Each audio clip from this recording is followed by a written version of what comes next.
अंजहानी चोस्टे तोगदान रिनपोचे को बाद अज मर्ग पद्म भूषण देने का ऐलान। लद्दाख के लोगों और लीडरान ने किया मसरत का इजहार। कहा, लद्दाख के लोगों के लिए हर लद्दाखी के लिए फख्र का लम्हा, सब के लिए बाइस तहरीक थे अंजहानी।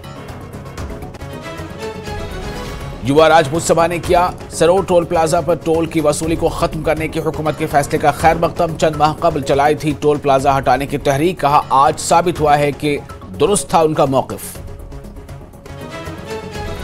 खुश्क मौसम से जम्मू कश्मीर के लोगों को मिली कुछ राहत। मुख्तलिफ बालाई इलाकों में हल्की बर्फबारी, कई मैदानी इलाकों में बारिश। मौसम में आई तब्दीली से लोगों में जाग गई है उम्मीद। एक नया जम्मू कश्मीर किया जा रहा था है तैयार और अमन और तरक्की पर तवज्जो। लेफ्टिनेंट गवर्नर मनोज सिन्हा का बयान। कहा, G20 के कामयाब इजलास ने दिया दहशतगर्दी और उनके आकाओं को मुनासिब जवाब। कोई भी ताकत जम्मू कश्मीर को खुशहाल बनाने से नहीं रोक सकती।